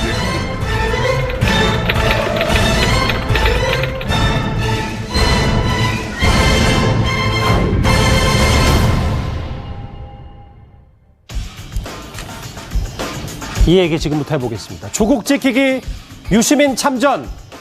그런데 촛불 집회 뒤에 야당이 있다고? 이 두 가지 얘기를 지금부터 살펴보겠습니다. 화면에서 잠깐 만나보셨던 것처럼 그동안 침묵하고 있던 유시민 노무현재단 이사장이 드디어 조국 후보자 엄호에 나섰습니다. 여권 지지자들에게 영향력이 높은 인물이라서 그의 발언에 관심이 무척 쏠렸는데요. 오늘 첫 마디부터 한번 들어보시죠. 충정은 이해하나 심한 오바였다. 악당들이 주인공을 제압을 못할 때 가장 흔히 쓰는 수법이 가족을 인질로 잡는 거잖아요. 이쯤에서 너가 안 물러나면 가족이 다쳐. 그래서 이게 저질 스릴러로 지금 국면 전환이 이루어지고 있는 거죠. 자, 검찰을 비판한 것부터 시작을 했는데 그 얘기 하기 전에 김태현 변호사님, 왜 이 시점에 유시민 이사장이 침묵을 깼을까요? 어제 이제 검찰이 들어왔기 때문이니까. 그러니까 보면 우리가 예전에도 그런 이제 얘기가 있었는데 그동안 사회 부조리나 사회 비리, 특히 이제 보수 인사들의 어떤 도덕적인 문제에 대해서 항상 일가라고 얘기를 어떤 언급을 했던 왜 유시민 전 장관이 이 문제에 대해서는 아무 얘기도 하고 있지 않지? 라는 이제 얘기들이 좀 있었어요. 물론 뭐 본인의 유튜브 방송에서 무슨 얘기 하는지 모르겠으나 어쨌든 그런데 어제 이제 검찰 압수수색이 들어오면서 두 가지 시점인 거예요. 하나, 여기서 더 밀리면 안 되겠다. 이제까지는 그냥 인사청문회니 정치 공세, 상대는 정치 공세가 언론의 공세니 그냥 놔두면 되겠으나 이제는 검찰이 들어오는 것이니 여기서 더 밀리면 안 되겠다는 위기감이 하나, 또 하나는 프레임을 짤 수 있다는 거예요. 이 검찰에 들어오기 전에는 어찌됐든 유시민 전 장관 같은 이 진보 진영 인사의 시각에서 보면 어쨌든 20대 학생들까지 등을 돌릴 정도 여론에도 좀 밀리고 있기 때문에 이걸 어떻게 방어해낼 수 있는 프레임 일자가 굉장히 좀 어려운 측면이 있었거든요. 그런데 검찰이 들어오면서 우리 조국 후보자는 검찰을 개혁하기 위해서 법무부 장관이 되려고 했는데 이 개혁 대상인 검찰이 그 개혁에 저항하기 위해서 우리 조국 후보자를 올가맨다라는 이 검찰 개혁 대 개혁 저항의 프레임, 요걸 짤 수가 있거든요. 그러니 지금 이 타이밍에 유시민 전 장관이 입을 연 거라고 저는 봅니다. 오늘 화면 같이 보실게요. 유시민 이사장이 하나씩 비판했습니다. 검찰, 그리고 이 언론 기자들, 그리고 이 촛불을 든 학생들까지 하나하나 이제 언급을 했는데, 먼저 조수인 부장. 네. 검찰을 향해서 저질 스릴러라고 했어요. 이유가 뭡니까? 네. 일단 이 검찰에서 어떻게 보면은 조국 후보자를 물러나게 하는 그런 어떤 정치에 개입을 했다. 그렇기 때문에 저질 스릴러다. 이렇게 규정을 했는데, 그동안의 유시민 이사장은요, 17대 총선 때의 어떤 그 모습, 면바지 입고 국회의원 선서하고, 그리고 김영춘 의원 같은 경우에 그토록 옳은 말도 그토록 네 가지가 없이 말한다. 이렇게까지 표현했는데, 그동안의 방송 활동으로 인해서 그때 당시의 모습은 많이 잊혀졌거든요. 그런데 그 잊혀졌던 모습을 깨고 드디어 복귀를 했어요. 유시민 이사장의 본 모습을 지금 보여주는 겁니다. 지금 저질 스릴러. 본 모습이요? 예. 유시민 이사장만이 할 수 있는 단어 선택이 아닌가 이렇게 싶고요. 저는 유시민 이사장에게 그럼 묻고 싶습니다. 첫째, 압수수색은요, 영장을 필요로 하는 거죠. 검찰에서 어느 정도 혐의가 소명이 됐다고 생각했기 때문에 청구를 했고 법원도 혐의가 인정이 된다 이렇게 판단해서 발부를 하는 겁니다. 검찰과 법원의 판단이 같았던 거예요. 이것이 어떻게 저질 스릴러죠? 그리고 두 번째는 사모펀드만 하더라도 민정수석 취임하고 이후에 벌어진 일이에요. 어떻게 보면 권력형 비리라는 의혹을 지금 지을 수 없는 상황이고 핵심 관련자 3명은 해외로 나가 있는 상황이에요. 어떻게 보면 도피한 것 아닌가 이런 의혹이 드는 아주 시급성, 증거 인멸의 가능성이 있는 사건인데 이것을 저질 스릴러다? 유시민 이사장이 정말 본색을 드러냈다고 저는 봅니다. 본색을 드러냈다라고 평가를 해주시군요. 자, 검찰 말고도 유시민 이사장 이 조국 후보자 관련된 의혹 보도를 쏟아내고 있는 언론을 향해서는 이렇게 말했습니다. 대개 그리스 고전 비극은 가족의 문제와 얽혀서 운명적인 파국을 맞이하는 거거든요. 딸이 무슨 뭐 이상한 방법으로 고등학교를 갔다든가 보도되니까 이게 그리스 고전 비극의 영웅의 몰락, 이 잘 나가는 사람의 몰락과 같은 구조를 가지게 된 거예요. 조국만큼 모든 것을 다 가질 수는 없었던 그런 소위 명문대학 출신의 많은 기자분들이 분기탱천해서 지금 집단 창작이죠. 발언의 수위가 좀 높았습니다. 이재명 차장, 이 언론, 저희 같은 기자들 향해서 조국 후보자만큼 모든 걸 가질 수 없었던 명문대 출신 기자들의 분기탱천이라는 표현을 썼습니다. 정말 참담한 심정이었어요. 이 얘기를 들으면서. 그러니까 결국 조국 후보자보다 저희가 덜 잘생기고 더 못생기고 조국 후보자보다 덜 가졌고 그리고 학교에서 못 나왔고 그렇기 때문에 상대적 박탈감 때문에 조국 후보자를 좀 비판하고 있다고 생각하신다면 정말 너무 어처구니 없는 생각이죠. 유시민 그래도 이사장이 장관을 했고 의원을 했고 국정에 참여를 했고 국정을 이끌었던 한 축이었습니다. 그런 분이 생각하는 게 지금 우리나라의 언론이라는 게 조국 후보자보다 못나서 그래서 분기탱천하고 있다고 생각한다면 저는 정말 이해할 수 없는 얘기고 지금 사실 조 후보자의 여러 가지 입시 비리라든지 그다음에 사모펀드 논란이라든지 이런 거에 대해서 비판하는 건 보수 언론뿐이 아닙니다. 사실 진보 언론도 말할 거 없이 모두가 지금 한결같이 비판하고 있습니다. 그건 다른 것 때문이 아니라 조 후보자가 지금까지 했던 말과 너무 다른 삶을 저에게 보여주고 있기 때문인 거죠. 그 위선에 대해서 비판하고 있는 건데 지금 전혀 논점을 흐리고 있는데 이 말씀 꼭 드리고 싶습니다. 포퓰리즘 정권이 가장 먼저 하는 게 언론에 대한 불신을 자극하는 겁니다. 그래야만 권력자들이 자기가 하고 싶은 일을 국민이 믿지 언론이 하는 일을 믿지 않도록 만드는 게 포퓰리즘 정권의 가장 독소인데 지금 그런 것들을 원하고 있는 건지 참 묻지 않을 수 없습니다. 이재명 차장 하나 더 여쭤볼게요. 유시민 이사장이 논점을 모를 일이 없는데 그럼 그렇죠. 그 논점만 피해서 얘기한 건 아닌지라는 생각도 듣기도 해서요. 그러니까 지금 사실 친문 진영에서 가장 많이 하고 있는 게 검색어, 실검 전제하고 있는 거 아닙니까? 조국 힘내세요, 가짜 뉴스 아웃 이런 얘기 계속 그걸 퍼뜨리는데 결국 여기서 밀리면 안 된다는 그런 생각을 갖고 있는 거고 전 유시민 이사장이 오늘 나와서 굉장히 많은 얘기를 했는데 저한테 어떤 느낌이었냐면 여권이 총동원령이 내렸구나 이런 느낌이었습니다. 그러니까 모두가 다 동원돼서 지금 문재인 정부의 분기점에 와 있다. 어떤 갈림길에 와 있다. 이런 지금 느낌으로 여기서 밀리면 안 된다. 대응하고 있는 게 아닌가. 그런 생각이 좀 들고 그런 점에서 지금 논점이 중요한 게 아니다. 무조건 우리가 다 모여서 여기서 싸워내서 이겨내지 않으면 문재인 정권이 무너지는 거고 그건 우리 여권의 분열이다. 이렇게 지금 판단하고 대응하는 게 아닌가. 참 안타까운데 사실 국민들은 오히려 그런 모습에 여권이 지금 본질이 뭔지를 모르고 자꾸 그렇게 과잉 대응하는 모습에 오히려 실망하고 있는 게 아닌가 싶습니다. 자, 하나 더 있습니다. 유시민 이사장의 이번 발언의 파장 중에 제일 큰 건 이걸 것 같습니다. 아마도 대학가 중심으로 있었던 촛불 집회에 대해서 정치색이 보인다, 비판은 이 부분인 것 같은데요. 같이 들어보실까요?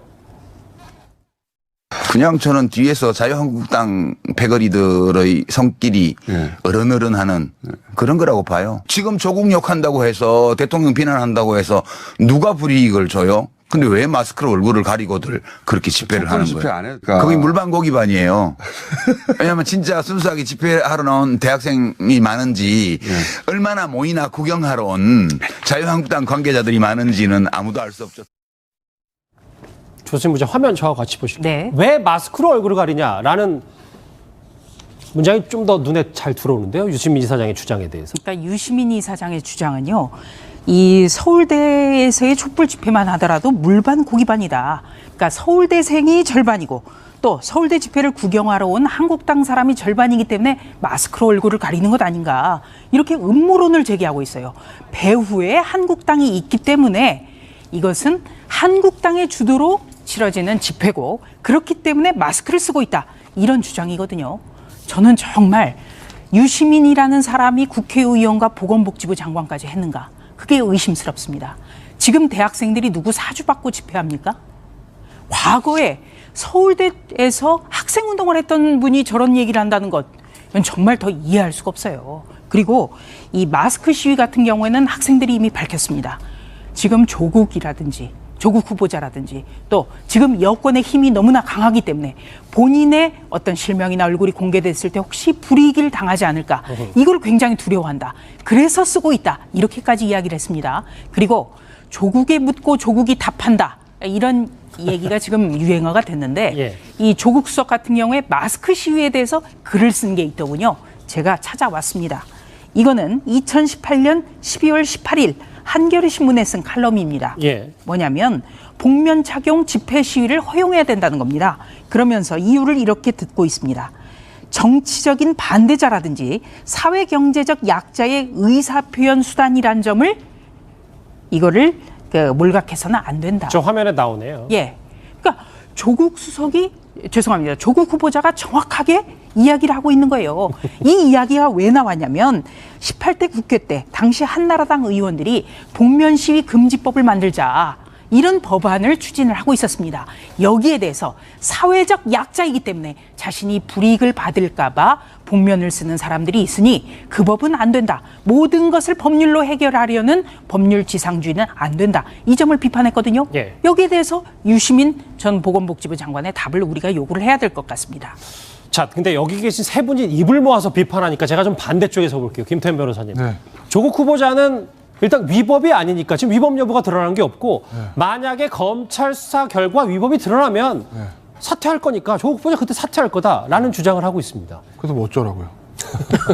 그러니까 그게 어쩌라고요? 그러니까 어쨌든 좀 청문회 끝나고 야당은 야당의 권한으로 청문회에 임해서 검증을 할 거고 대통령은 대통령의 권한으로 청문보고서 채택 여부상 그것이 임명을 하겠죠.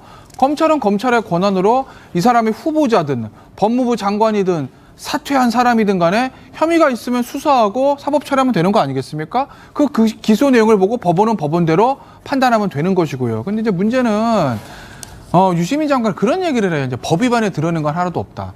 이제까지 뭐 유시민 장관이 있었던 노무현 정부에서도 그렇고 장관했던 그 이후에 보수 정부 10년에서도 그렇고 이번 정부에서도 그렇고 청문회 사퇴한 다음에 임명이 안 된 다음에 사법 처리된 사람이 있습니까? 없습니다. 법 위반이 없다라는 거는 제가 항상 말씀드리지만 고위공직자라서 할 말이 아니에요. 법 위반이 없는 건 당연한 겁니다. 법 위반이 없는 건 당연하고 그 이후에 얼마나 그 위에 도덕성이라든지 정치적 정당성이라든지 민주적 정당성이라든지 이런 걸 갖춰야 고위공직자가 되고 지도자가 되는 건 아니겠습니까? 그걸 검증하는 게 제가 청문회라는 말씀 하나 드리고 또 하나는 글쎄 모르겠습니다. 사람이 나이가 들었고 입장이 바뀌면 생각이 달라질 수도 있겠으나 만약에 지난 보수 정권 10년에 있었던 장관 후보자 중에서 이 조국 후보자와 같은 의혹이 나온 사람이 있었다면 과연 당시 야인이었던 유시민 전 장관은 뭐라고 얘기했을까? 전 그게 정말 궁금합니다.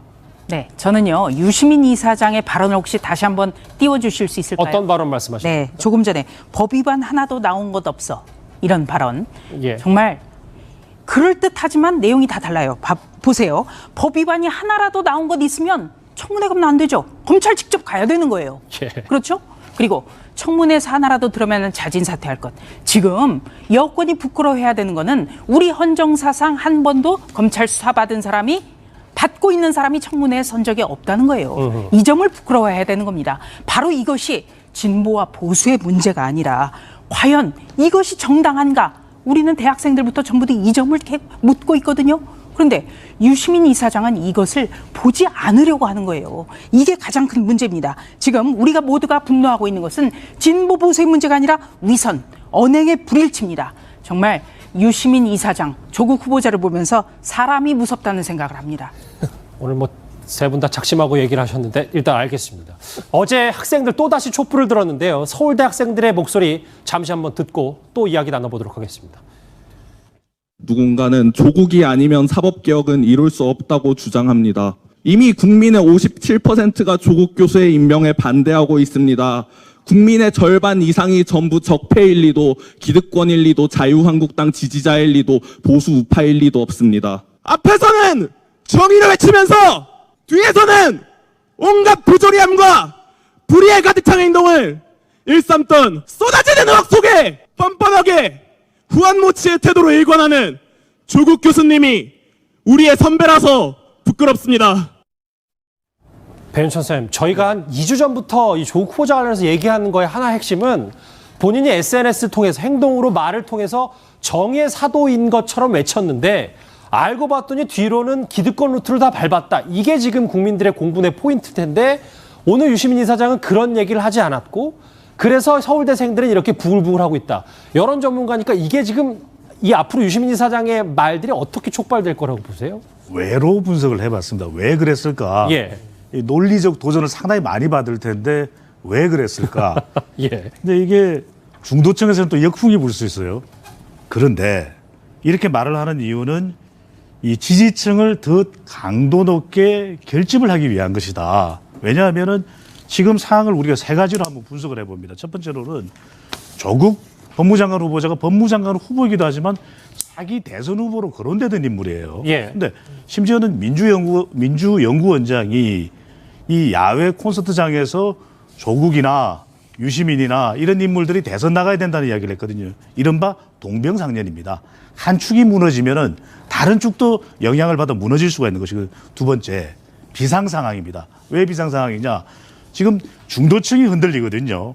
그동안에는 이 대통령의 국정 운영이 그래도 안정적일 수 있는 것은 진보 플러스 중도가 함께 갔단 말이에요. 근데 조국 후보자 관련해서는 중도가 흔들렸습니다. 그 다음에 세 번째는 적극적인 대응을 할 수밖에 없다. 왜?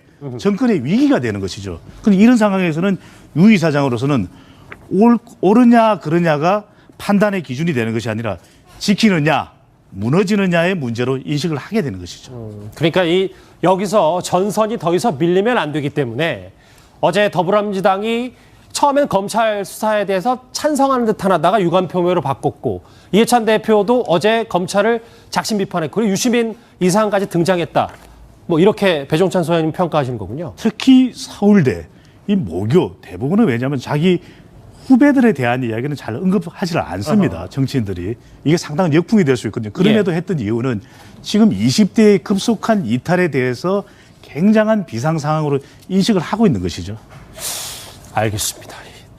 그런데 이제 촛불 집회 뒤에도 마스크 얘기까지 한 유시민 이사장, 검찰 그리고 언론, 학생들까지 일단 쓴소리를 던졌습니다. 다음 주제 조국 후보자 관련된 주제 하나 더 남았습니다. 같이 한번 보시죠.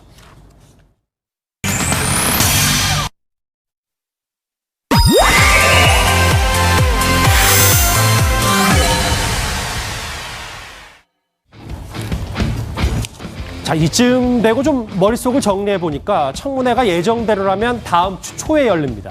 자, 그런데요. 조국 후보자가 지난 2013년 서울시 교육감 선거 당시에 출마를 제안받았던 것으로 알려졌습니다. 그런데 그의 꿈은 좀 달랐습니다. 화면부터 먼저 만나보시죠. 어떤 분이 법무부 장관이 되든가가 사실은 검찰개혁의 핵심 중에 하나입니다. 사실은. 누구를 임명하실 것인지. 여러분 우리 그 조국 교수님 어떻습니까? 예, 농담이 아니고요. 임기가 그렇게 무슨 1년 반, 2년 이렇게 짧은 기간 동안에 해서 교체하는 것이 아니라 가능하면 임기 5년 내내 그 법장관이 하면서 장기적으로 검찰을 개혁할 수 있도록 그런 권한을 이렇게 부여해 주는 것이 가장 바람직할 것 같습니다. 예, 같이 화면 한번 보실까요? 2013년부터 법무장관 꿈이다. 이재명 차장. 이게 어디서부터 나온 얘기인지 궁금해요. 그러니까 지금 보시는 것처럼 김영태 서울시 학교 안전공제 이사장이 이제 밝힌 내용인데요. 2013년이면 그 이듬해 2014년도에 지방선거가 있었습니다. 그때 이제 교육감 선거 같이 있었는데 당시에 이제 진보 진영에서 김영태 이사장이 대표를 해서 조국 당신 교수였겠죠. 교수를 만나서 20대 그러니까 내년 서울시 교육감 선거에 진보 진영 대표로 나가달라. 당시에 이제 문용린 교육감이 있었는데 문용린 교육감이 어쨌든 보수 진영의 그런 인사로 이제 평가됐기 때문에 진보 지형 대표로 나가달라 이러면서 조국 교수한테 부탁을 했더니 그때 돌아온 조국 교수의 답이 나는 선출직으로 나가지 않는다. 그러면서 혹시라도 민주정부가 들어서면 법무부장을 한번 해보고 싶다 이런 얘기를 그 당시에 했다는 겁니다. 사실은 근데 뭐 김영태 이사장과 직접 뭐 제가 통화해보진 않아서 뭐 확실한지 모르겠으나 어쨌든 조국 후보자가 그때부터 법무부장을 꿈이 있었다 이렇게 지금 알려지고 있습니다. 그런데 일단 지금 청문회를 앞두고 있고 하지만 여러 의혹에 지금 중심에 서 있습니다. 꿈을 이룰 수 있을지는 저희도 한번 잘 지켜봐야 될 것 같은데요. 김태현 변호사님. 네. 그런데 오늘 이 조국 후보자의 모교인 서울대 법대 동문회에서 네. 제명을 검토한다는 얘기가 나왔는데 뭐 김태현 변호사님 좀 잘 아실 것 같아서 이거 뭐 어떻게 된 거예요? 일단 이제 서울법대 워낙 이제 법조인들이 많으니까 그러니까 원로분들 박지원 전 대법관이 아마 제가 보니까 사법시험 9회면은 굉장히 학번도 높으세요. 좀 71로 이제 나오거든요. 그러면은 그러니까 고위 법조인을 지냈던 원로 법조인 출신들 한 50명 이상이 동의를 했다는 거예요. 서울대 총동창회, 법대 총동창회 조국 제명 요구 건의문을 전달 예정이라고 뭐 얘기를 하는데 뭐 저 박지원 전 대법관을 비롯한 50명이 저 그냥 개인 의사라고 저는 해석을 합니다. 왜냐하면 뭐 조국 후보자가 잘했건 못했건을 차치하고서라도 글쎄요 학적에서 제적한다라는 것이 서울대학교 내에 규정도 없다고 알고 있을 뿐만 아니라 이 학교의 동창회부에서 제적을 한다라는 건 예를 들어서 뭐 부정 입학으로 나중에 입학이 취소가 되면 자연스럽게 제명이 되겠지만 그게 아니라 뭐 검찰 수사받고 있다. 만약에 더 나아가서 유죄 확정 판결을 받았다. 그렇다고 해서 동창회에서 뭐 제명되고 이런 건 없거든요. 제가 알기로. 그러니까 저건 그냥 본인들의 의사다. 뭐 그 정도로만 해석하시면 될 것 같아요. 그 정도로 좀 가볍게 그러니까 그렇게 무겁게는 생각 안 해도 돼요. 만약에 조국 후보자가 지금 가지고 있는 뭐 혐의가 다 뭐 인정돼서 구속되고 뭐 징역 뭐 굉장히 세게 나온다 하더라도 그렇게 따지면 사실은 서울법대 출신 법조인 출신 중에서 지금 징역 간 사람이 꽤 있거든요. 그럼 다 제명해야 되게요. 어느 학교나 마찬가지잖아요. 그러면은 뭐 공직자가 돼가지고 구속되면 그 학교 나온 데도 다 제명됩니까? 그건 아니잖아요. 학교. 이 모델 다만 저거는 좀 무겁게 받아들일 필요가 있어요. 그러니까 저거는 상징적 조치거든요. 그런데 검찰과 법원의 고위직 인사를 지냈던 고참 법조인들이 이렇게라도 해서 좀 이 문제를 심각하게 바라보고 있다는 걸 알려준 거죠. 알겠습니다. 다음 화면 보실게요. 장혜찬 평론가님 저 이 질문 드릴게요. 왜냐하면 요즘 약간 뭐 인터넷상에서 사회 현상 비슷한 것 중에 하나가 조국 후보자가 하루에 10년 동안 4번씩 SNS를 한 조사 결과가 있어서 사실 뉴스탑10도 여기서 한 200~300개는 인용을 했을 거예요. 뭐 아까 조수인 부장도 가져오셨지만 SNS상에서 이렇게 누리꾼들이 무슨 얘기를 조국 후보자가 했는지에서 바로 부메랑을 날리는 듯한 모습들이 요즘 연출되고 있습니다. 네, 조국 후보자의 아이디에 등록된 글이 무려 15,000개가 넘는다고 하는데 지난 10년 동안 하루에 4개 이상을 꾸준히 올렸다는 말입니다. 그렇기 때문에 각종 뉴스 사이트나 커뮤니티에서는 이 조국 후보자의 SNS를 뒤져서 지금의 상황과 정반대되는 입장을 찾는 게 하나의 유행이 될 정도로 번지고 있고요. 지금 보시는 것처럼 장학금 지급 기준을 경제 상태 중심으로 옮겨야 된다. 그런데 본인의 신고 자산은 50억이 넘는데 후보자 딸은 가는 곳마다 특혜성 장학금을 받았다는 의혹이 불거지고 있고 조선시대 언관에게 탄핵당한 관리는 사실 여부를 떠나 사직해야 됐다. 이런 부분은 언론의 비판이 거셀 때 이 보수 정권의 관료들 사퇴하라는 뜻에서 쓴 트윗 아니겠습니까? 근데 지금 온 언론이 조국 후보자 의혹을 비판하고 있는데 오히려 지지자들과 함께 가짜 뉴스다라면서 전혀 반대 이야기를 하고 있죠. 그리고 오늘 출근길에서 정말 뼈아팠던 장면이 있었습니다. 기자들의 질문 2가지에 대해서 조국 후보자가 답변을 못했는데 과거 권재진 장관 시절에 이명박 정부 시절 법무부 장관입니다. 법무부 장관 본인이나 가까운 사람이 수사 대상이 되면 철저한 수사가 불가능하다고 했는데 이 지금은 다릅니까? 이 질문에 대해서 대답을 하지 못했고요. 또 조윤선 장관 시절에 무슨 낯으로 장관직에 있으면서 수사를 받느냐 내려오라고 했는데 여기에 대해서도 대답을 하지 못했습니다. 너무나 뼈아픈 2가지 질문 모두 다 본인의 SNS에 남긴 것이었기 때문에 이 부분에 대해서는 과연 청문회에서도 대답을 할 수 있을까 상당히 어렵지 않을까 하는 생각이 그냥 듭니다. 질문하는 기자들은 과거 조국 속의 SNS만 인용했을 뿐이에요. 조수인 부장. 네. 다음 그래픽 준비되어 있는데 한번 보시죠. 그래서 조금 뭐 결론 아닌 결론을 내보면 그런데 9년 전에 조국 후보자가 나는 청문회를 통과 못한다라고 단언을 했었는데 이거에 대해서 물론 나중에는 입장을 좀 바꿨습니다만 SNS를 통해서 얘기했던 혹은 뭐 한 언론과 인터뷰를 했던 얘기들이 다 지금 고스란히 다시 돌아오고 있습니다. 그렇습니다. 지난 10년에 이제 한겨레 신문과의 인터뷰에서 나는 청문회 통과 못한다. 국가보안법으로 처벌받은 적이 있고 위장전입 한 적도 있다 이랬는데요. 국가보안법만 해도 민주화 운동이 아니라 사회주의 혁명을 통해서 어떻게 보면 국가 전복 이것과 관련이 있는 것이고 위장전입 같은 경우에는 굉장히 여러 번 있었어요. 1996년만 해도 여러 번 있었습니다. 그런데 재밌는 거는 바로 2010년만 하더라도 그때부터 적어도 법무부 장관에 대해서 어느 정도 생각이 있었던 것 아닌가 이런 추론이 가능하고요. 또 한 가지는 조국 후보자가 지명 직전에 트위터에 그런 글을 씁니다. 이제 공직 후보자에 대한 청문회 제도가 좀 바뀌었으면 좋겠다. 도덕성 검증 말고 정책 검증만 했으면 좋겠다. 이런 글을 띄웠는데 이제 그 심정을 알 것 같습니다. 마지막 말이 좀 의미심장한 것 같은데 알겠습니다. 오늘도 조국 후보자 관련된 얘기를 1시간 가까이 심층적으로 짚어봤는데 관련해서 유튜브 실시간 댓글이 들어왔습니다.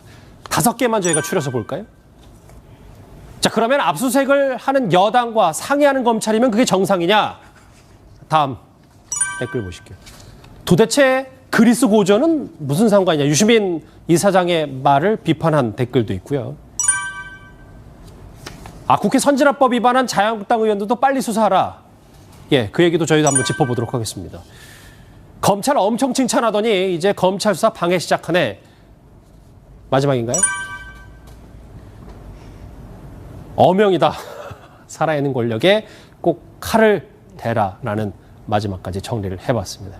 조국 후보자 관련된 긴 시간 동안 내용 짚어봤고요. 다음 주제 넘어가기 전에 오늘의 실시간 검색 한번 같이 보도록 하겠습니다. 저희가 매일매일 실시간 검색을 보고 있는데 3일째 이 문재인 대통령 지지자 혹은 여권 친여 성향을 지닌 지지자들이 한국 언론 사망, 정치 검찰 아웃 이걸 오늘 오후부터 올리기 시작했습니다. 이재용 부회장 얘기도 있고요. 이 얘기는 저희가 잠시 뒤에 바로 뒤에서 해보겠습니다. 김태현 변호사님. 네. 오늘 양현석 씨가 포토라인에 정말 오랜만에 섰는데 어제 승리가 본인의 혐의를 대부분 시인했는데 양현석 씨와 관련해서는 아직까지는 뭐 그 내용은 밝혀진 게 아직 나온 건 없어요. 본인은 그냥 뭐 검찰 수사 성실히 받겠습니다라만 얘기만 했고 그래서 아직 경찰발 소식으로 들려 나오는 건 없어서 아직 뭐 양현석 대표가 조사를 받으면서 저 혐의에 대해서 어떤 진술했는지는 아직은 알려진 게 없습니다. 성실히 조사받겠다. 지금 혐의가 많습니다. 해외 원정 도박 혐의, 도박 자금 마련 혐의, 그리고 YG 법인의 자금 횡령 혐의 같은 건데 일단 양현석 씨가 어떤 입장을 밝히는지도 저희가 시간이 되면 바로 짚어보도록 하겠습니다. 자, 뉴스탑 10. 저희가 지금까지 굵직한 이슈만 다뤄봤는데 조금 숨을 골라보겠습니다. 다음 주제 바로 확인합니다.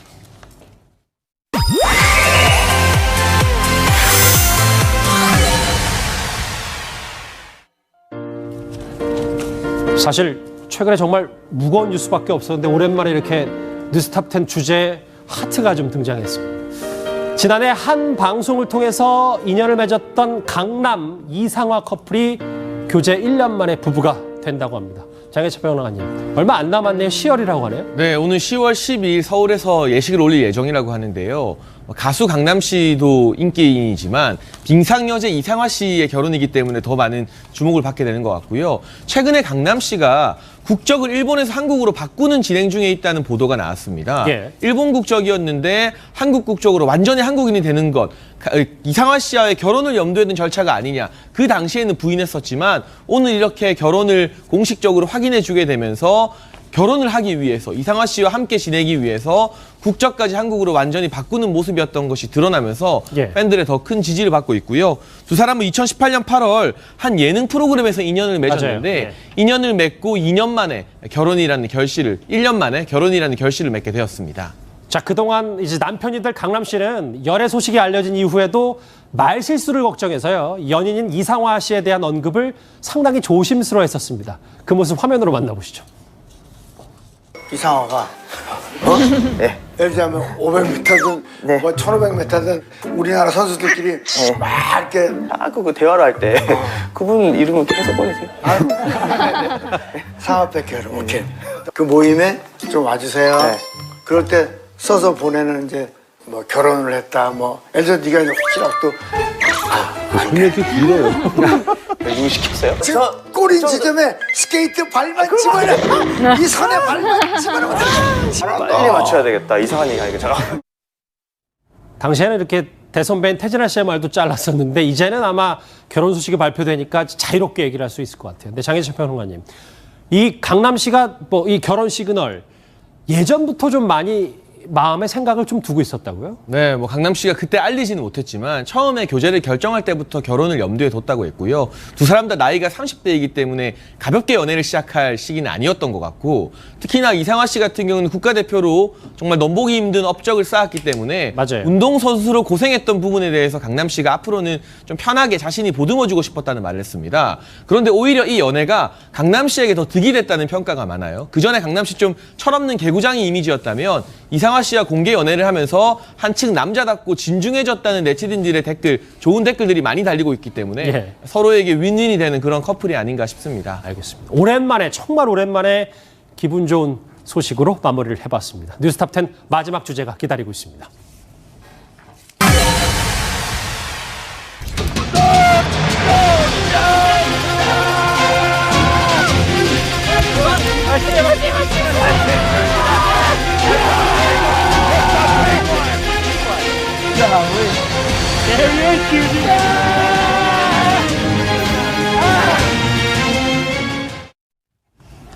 예, 오늘 뉴스탑10 준비한 소식은 여기까지입니다. 뉴스탑10은 유튜브로도 확인하실 수 있습니다. 여러분 고맙습니다.